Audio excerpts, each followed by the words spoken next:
I preached on Wednesday. I actually had, the Lord works funny. Brother Don will tell you this too. Sometimes he'll have a message on his mind, and something will happen. And for me, I was going to preach today out of Ephesians, and I was going to talk about wearing the armor of God. But I preached on Wednesday, and I started to take everybody through a lesson that I've been going through with the teens. And the lesson is getting to Absalom. But I started on Wednesday, and I realized that in the 2 Wednesdays that I'm filling in, I am not going to be able to get to Absalom. So I'm going to continue today with David, which is what is necessary to get to Absalom.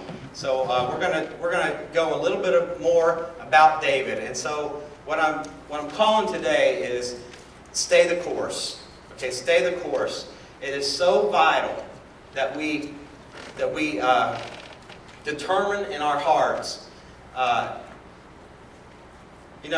many of you ever struggle in life and in your prayers to God, Lord, help me not to sin. Lord, help me not to do this. Help me. And yet we find ourselves falling into maybe habitual practices or things that we know better, but we just go ahead and we do those things, and yet we want to go back to the Lord and say, Lord, help me not to sin. But sometimes, I think what the Lord wants out of us is He wants us to determine in our life that we are going to go down this path.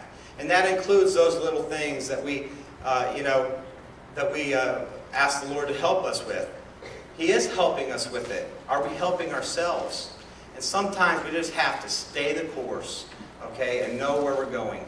So we're gonna start here learning about David. And what I did on Wednesday, we're gonna do a little bit of that, but a little quicker, okay? So I want us to read in 2 Samuel chapter 2. We're going to start in verse number 1. We're going to see something here a little about David. I'm going to speak a little faster.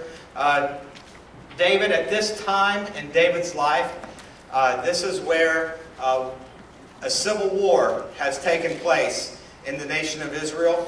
And it's those who trusted in Saul and followed Saul and believed in Saul. Sometimes that can happen even if those people didn't believe that was what maybe God wanted. They still were going to do it because of different reasons. Sometimes we follow things in our lives because of tradition. Sometimes we follow things in our life because we don't want to hurt somebody's feelings or something like that. And I feel that in many of the case of Israel, this was the case, because I believe that Israel as a whole was very aware of the anointing of David by Samuel. And I believe that Israel as a whole was very aware of what God had raised David up to do and the abilities that He had given him. Yet Israel chose to stay with Saul, and that created a division. No doubt it was very hard for Saul to let go of something so powerful.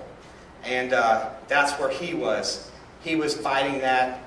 And so we had a division between Israel and Judah. So David was now leading Judah. Okay? Now he got some news here at a fierce battle between Israel and Judah.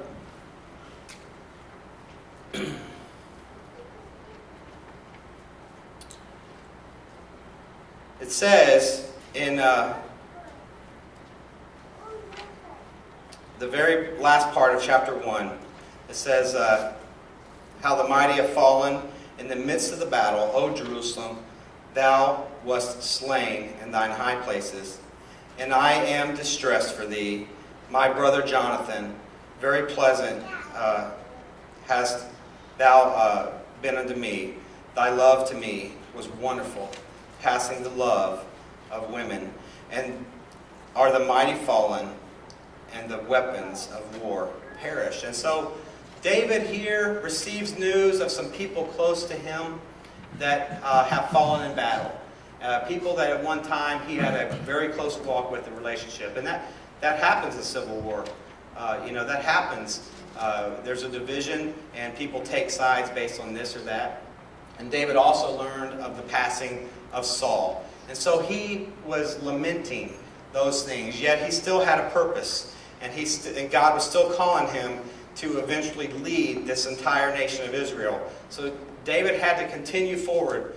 So he said in chapter 2, verse 1, "It came to pass after this that David inquired of the Lord, saying, Shall I go up into any of the cities of Judah? And the Lord said to him, Yes, go up. And and David said, Whither shall I go up? And he said, Unto Hebron. So he asked the Lord, Should I go to Judah now? The Lord said, Yes. And he said, And where in Judah shall I go? And the Lord said, Hebron.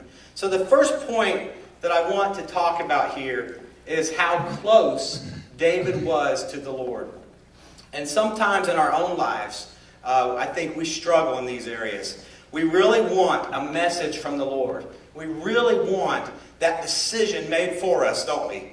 Whether that decision be, something that we're purchasing, or some strife we're having in our family, or whatever it is. Sometimes we just want the Lord to come down and make that decision for us.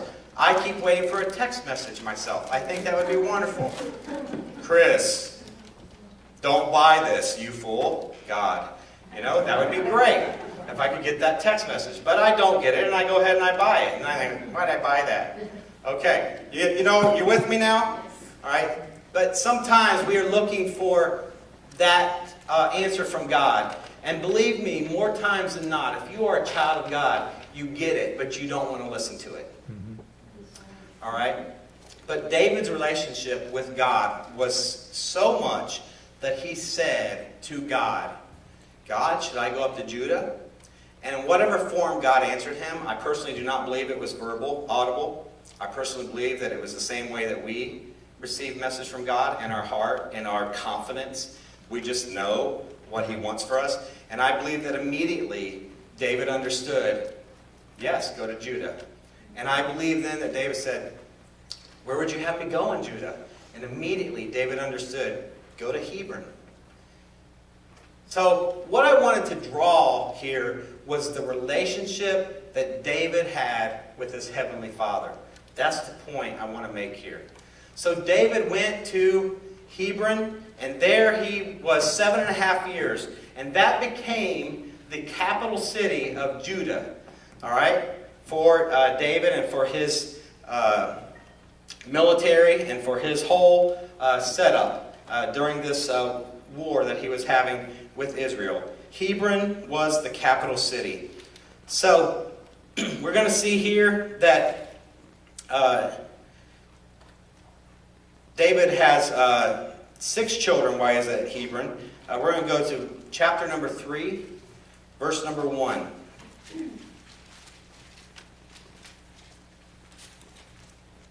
Okay, as I was saying on Wednesday, there are always questions here that I cannot necessarily answer.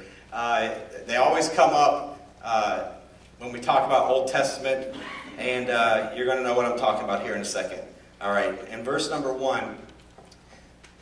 Now there was long war between the house of Saul and the house of David, but David waxed stronger and stronger, and the house of Saul waxed weaker and weaker. And unto David were sons born in Hebron, and his first was Amnon of the Hinnom and the Jezreelites. And the second was Chileab of Abigail, the wife of Nabal the Carmelite. And the third, Absalom, the son of Maacah, the daughter of Talmai, king of Geshur. Okay, so we're going to stop there with the first 3 because where I'm continuing on Wednesday is going to be about Absalom. So we've already talked about that Absalom is born a prince. As we saw there, that he was born through a woman named Maacah, and she was the daughter of Talmai, king of Geshur. So Absalom already born a prince, and then David himself is a king of Judah. He's already been anointed king of Judah, and eventually will be king of Israel. So officially, one day he'll be king of all. And so Absalom, once again, a prince to him. So Absalom very spoiled brat, and very good-looking child. He had it all going. All right, so, but we're going to, I just wanted to touch on that so we can be reminded on Wednesday when we come back together, because we're going to continue then with Absalom. So we're not going to spend much more on Absalom today. So if you would, I want us now to flip over to 2 Samuel chapter 11.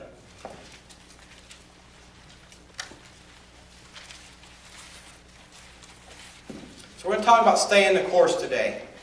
We're going to see what happens when we don't stay the course, or how our life can be derailed when we don't stay the course. The reason that we're learning about David and his life when it comes to Absalom is because we're trying to establish what happened to Absalom. Despite where he was born and what order he was born, despite that he was born with riches and probably some favoritism, and was also born with talent and good looks and the whole bit, he still had David for his father. And we saw David's relationship with the Lord, right?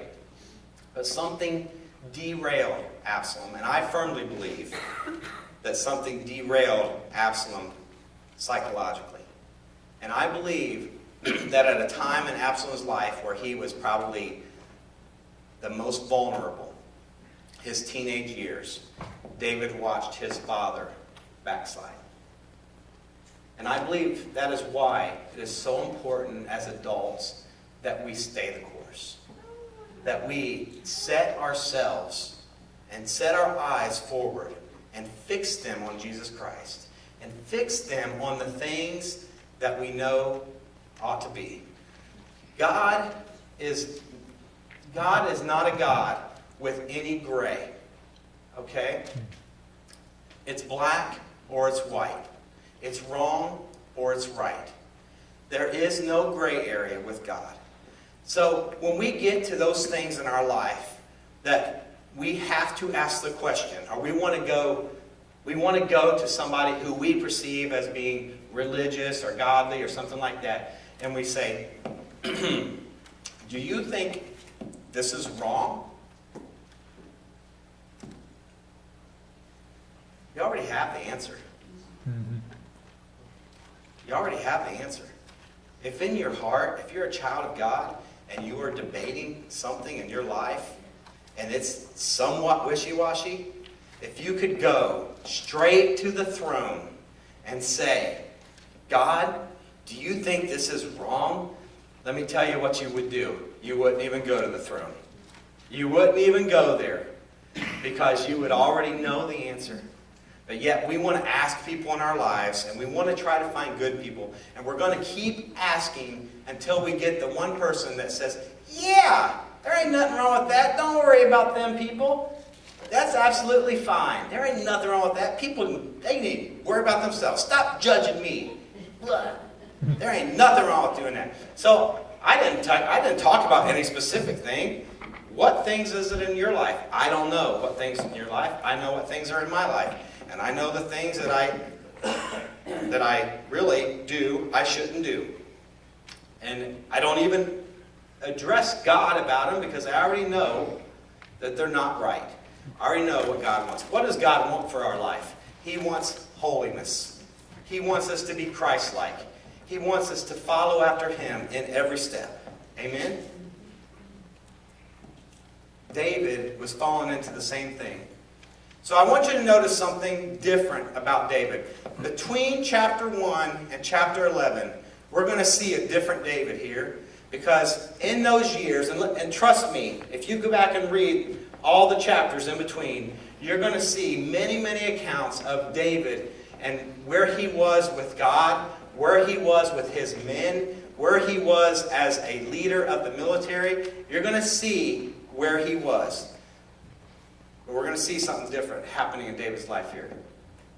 And it came to pass, after the year was expired, at the time when kings go forth to battle, that David sent Joab and his servants with him and all Israel. Now, David is now king over all Israel. That happened in chapter 5. Okay? They finally defeated, and I think it's Abner, who was with Saul, decided to bring everybody over and say, you know what, it's time to get under the man that God anointed as king. So all Israel unites again. Okay? And it was at a time when kings go forth to battle, and David sent Joab and his servants with him, and all Israel, and they destroyed the children of Ammon, and besieged Rabbah. But David tarried still at Jerusalem. So let me tell you what was going on in David's life right here. David was backsliding before God. And it was already starting in his heart. It didn't just start right here in verse number 1. It was already beginning to happen. David was allowing things to get to his head. And let me tell you that don't think, because he was a human being, don't think that he was not getting overconfident in himself. This whole time, as he goes, and he is, it really was, at that time, the most mighty military in the world. And they could not lose. Wherever they went to take back, by the way, if you ever wonder why did Israel go and battle these different places, it's because they were going to take back what was theirs originally, all the way back to the Abrahamic covenant. When God said to Abraham, look as far as you can to the east and to the south, that is yours. When God said to Abraham that, God meant it. And Israel was supposed to have all that. But because of all of Israel's compromises and distrust and all of that, they let people come into the lands in different areas and take strongholds, take cities. And so there was dirty work ahead. And just so you know about our Middle East today, Israel to this day still does not have everything they should have. Amen. Stand by Israel, though. Amen. Okay? Stand by Israel. They are still God's chosen people. And they should have more than they have. And they should have Jerusalem. And do not get caught up in the political correctness of the politics today. Okay? So, why was Israel going in and taking? Because it was theirs to begin with. All right? And all these other nations and people, they all feared the God of Israel. They all feared the God of David. And they had their own gods, but they were dead gods. And so, one by one, these battles would take place, and they would go in and take. And I believe that David began to be overconfident in his own power. I believe that David kind of forgot where he was and who did it for him. I even wonder if David forgot who guided the stone into the Philistine's head. I wonder if David forgot who guided the stone into the lion, who guided the stone into the bear, who helped him see that spear coming at him from Saul, who helped him through all those battles defeating a mighty Israel army. He forgot all those. And now he was overconfident. He was cocky. And he was allowing things to get into his mind. And he was no longer looking at God from the black and white perspective. He was seeing God as having some gray area. Some area where he could play around. So, personally, you all know where chapter 11 is going, right? We're going to see a woman here named Bathsheba here in a second. And personally, I believe that David had Bathsheba on his mind when he stayed back from battle. I personally believe that. I don't believe that the first time David looked out from his roof and saw Bathsheba, it was like, oh, there's a woman. I don't believe that. I believe that he desired her. I believe that she was beautiful because David had wives. All those children we read about, all the different wives he had, and he had concubines. And those are the questions I was saying I cannot answer for you. Does God believe it was right? No, I do not believe God believed it was right. Did God allow it? For some reason I did, whether it be procreation or the spreading of the wealth throughout the nation of the kingdom. I'm not sure. But I do believe that Bathsheba was beautiful. So it says there, but David tarried still at Jerusalem. And verse number 2, it came to pass in an evening tide that David arose from off his bed and walked upon the roof of the king's house. Just get off my bed, go walk out on the roof at a certain time of the day. Maybe the same time I did yesterday, and maybe the day before. And oh, by the way, I got men out there on the field. Some of them on the front line. Some of them are dying as we speak. I used to be right there with them. But they can handle it. If we lose a few soldiers, no big deal. We'll win the city. All right. So I'm just out there on my roof. And from the roof, he saw a woman washing herself. And the woman was very beautiful to look upon. So, now I get into why was Bathsheba on the roof washing herself? So I also believe, personally, that Bathsheba was no innocent person in this matter as well. I believe also, because this is where I get in with the teens. When I teach, I am kind of like a read between the lines kind of person. And, you know, when we read about Bible stories, when we read about Bible characters, when we read about these things, you have to apply your way of thinking into them because they were human. Okay? And they didn't think any different than we did. They didn't struggle with any different things than we struggle with. They had desires and lusts, and they had opportunities to have fun, and they had opportunities to laugh, and not everything was bad, but just like us, they lived life. And we read between the lines sometimes, and we have to apply the human nature side to the matter. Okay? So, I tell our teens, as we're going through this study, that I believe at that time it was normal to have bathtubs on the roof, because you could draw up water, but then gravity would allow that to drain out when it was time to drain out. So I believe that was normal, because people say, why would she take a bath on the roof of her house? Did she actually take the bathtub up there? They didn't have bathtubs. They had like built-in type. Right. Okay? And they probably had types of plumbing to allow the draining. It was so much easier to draw the water up, fill that. And so why then at a certain time did Bathsheba bathe? And why would she bathe out in the open when she knew there was at least one house that could see her? Anybody have curtains in their house? Or shades? Anybody have shades in your bathroom window? Anybody not? Okay? I just go out on my back deck and dry off, you know? No. So, I believe that the way it was set up back then, though, is that there were washrooms or bathrooms up on the roofs, but they also had dividers and canvases of type, or things like that, curtains, and there was privacy. But I do believe that this woman chose not to draw the curtains. So, David sent and he inquired after the woman. And one said, is not this Bathsheba, the daughter of Eliam, the wife of Uriah the Hittite? And let's look what David responded to there. And David sent messengers and took her. What did he respond to the person that said, is this not Uriah's wife?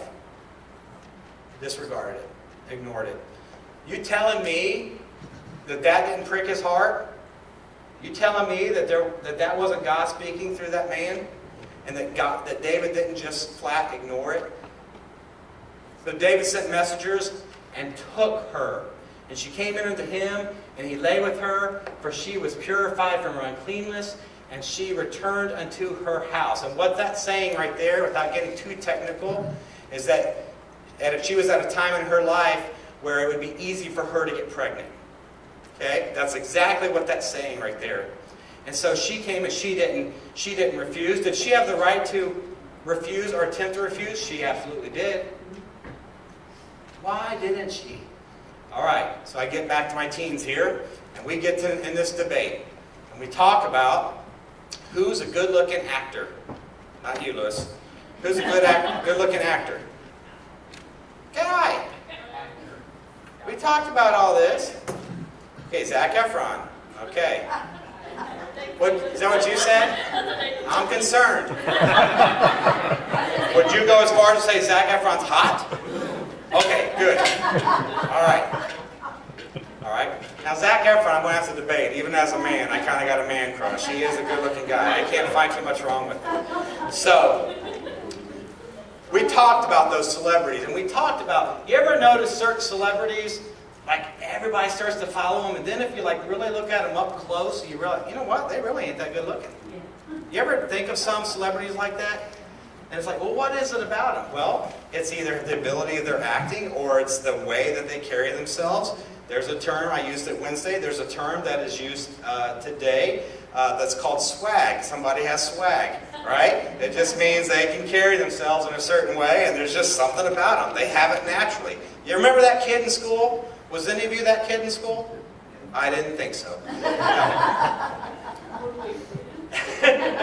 Well, no, you want to be the guy with swag, right? You want to be the girl with swag, all right? And so I would say, you know, that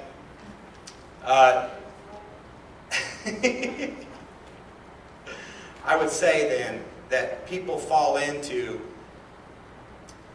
the like of somebody because of fame, because of fortune, or because everybody else likes them, before they even know much about that person. All right? How many of you like Zac Efron? You don't know nothing about it. I bet he's the biggest jerk in the world. I bet he is. I bet he would like walk right past you and turn his nose up at you. All right? But we don't know him. But yet, for some reason, we still like him. Okay? I believe that that's where Bathsheba was. I believe that simply because, oh, it's the king, David. There's just something about it. It's exciting. And we live in a very good neighborhood. The castle's right there. Our home value is very high. I like it. And so, as her husband's away on battle, does she love Uriah? I'm sure she did. But there's something exciting. And so I believe that she too allowed herself to be vulnerable, allowed herself to be seen. And she did not, it does not say for 1 second that she tried to get out of it. It's like she accepted the invitation. Okay? So that's what she did. She went and she laid with him. He laid with her. And she returned to her house. Next verse, please. And the woman conceived and sent and told David and said, I am with child. Oh.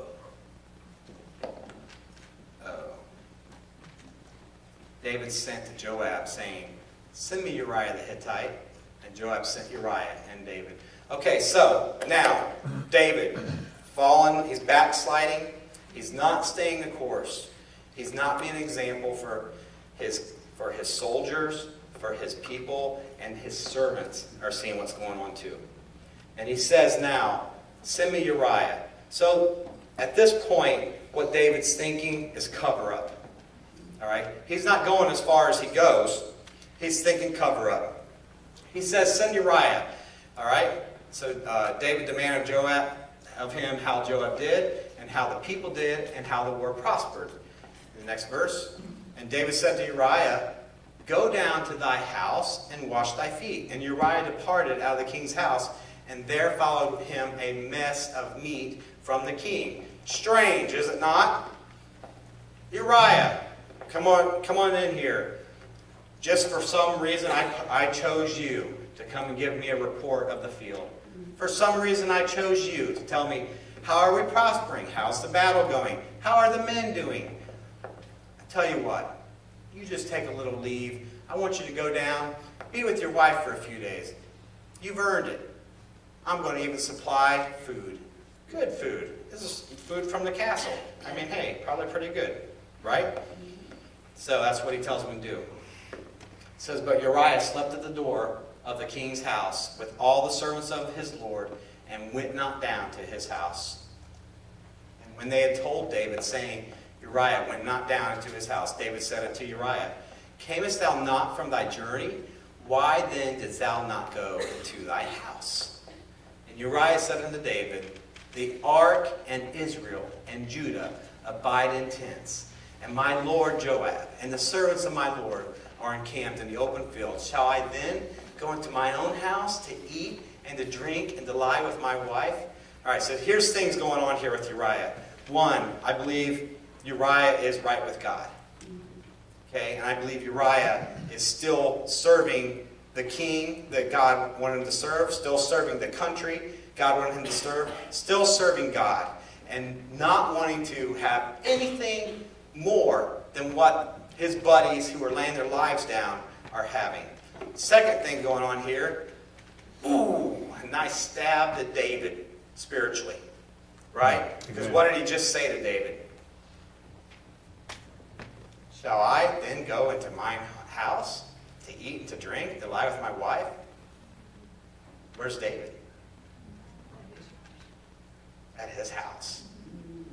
Boom. Don't think that that wasn't like, Now David's getting a little, all right, instead of dealing with God and getting it right, he goes deeper. As thou livest, and as thy soul liveth, I will not do this thing. So, when we're reading about David and Bathsheba, I want you to think of Uriah in our own lives. When we come to this thing, whatever this thing is in our lives, how can we start to set up that we are going to see God as right or wrong, black or white, and not see him as having any gray area, because he does not. And whatever this thing or these things are in our lives, here's where we need to get. I will not do this thing. Amen? Let's see the next verse. David said to Uriah, tarry here today also, and tomorrow, and I will let thee depart. So, we all know what he was hoping of Uriah. He was wanting cover-up. He was hoping that Uriah would be with his wife, and then she announces her pregnancy. And don't think that Bathsheba wasn't on board. But it wasn't going to happen. So Uriah abode in Jerusalem that day and the morrow. And when David had called him, he did eat and drink before him. And he made him drunk. And at even he went out to lie on his bed with the servants of his Lord, but went not down to his house. So he even tried one more time to let Uriah get drunk, and hopefully he would go down to his house. And it came to pass in the morning that David wrote a letter to Joab and sent it by the hand of Uriah. And he wrote in that letter, saying, set ye Uriah in the forefront of the hottest battle, and retire ye from him, that he may be smitten and die. It came to pass when Joab observed the city that he assigned Uriah into a place where he knew that valiant men were. I have a feeling Uriah was not special forces. I have a feeling that Uriah was not what we would call a Navy SEAL, or even a Marine, or any kind of special covert force. But Uriah was put there, and Uriah the Hittite died also. And Joab sent and told David all the things concerning the war, and charged the messenger, saying, when thou hast made an end of telling the matters of the war unto the king, and if so be that the king's wrath arise, and he say unto thee, wherefore approached ye so nigh unto the city when ye did fight? Knew ye not that ye would shoot from the wall?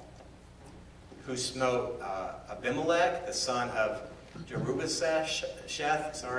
did not want this. Let's go to the next verse. Okay, so he was saying that if that were to happen, so the messenger went and came and showed David all that Joab had sent him for. And the messenger said unto David, surely the men prevailed against us, and came out unto us into the field, and we were upon the evening unto the entering of the gate. And the shooter shot from off the wall upon the servants, and some of the king's, and here's what I wanted to get to, and some of the king's servants be dead, and thy servant Uriah the Hittite is dead also. So that's what I wanted to get to right there. Because they sent him into a spot where the battle was going to be heavy, and they were going to be at a disadvantage. Okay? They were going to be shooting from the wall. And it says there that that some of the king's servants be dead, and Uriah the Hittite is dead also. So, at this time, we now have not only murder, but we have other men have given up their lives, all for David's selfishness. Okay? It wasn't just Uriah. Sometimes we read past and we don't see the whole story. There is much conspiracy going on here. What I am getting to when it comes back to Absalom is that I believe that we can steer ourselves and steer our children in such a way that they see hypocrisy, or they see falseness, or they see deceit. Or we can steer our children in such a way that they see a man of God, like David in chapter 1, like Uriah the Hittite. How often do we struggle with that thing? How often we struggle with that thing? I will not do this thing. I will not do this thing. So in our lives today, here's what I'm asking. Would we go to the Lord during this invitation time and deal with Him, the things in our life that we struggle with? And it's okay to ask Him to help us to overcome those things. But will we also purpose in our lives what we're not going to do? David had every opportunity to purpose in his life to do right. He had every opportunity to purpose in his life to be in the right place. Let's all stand if we would. We're going to sing a song invitation. I think, Pass Me Not.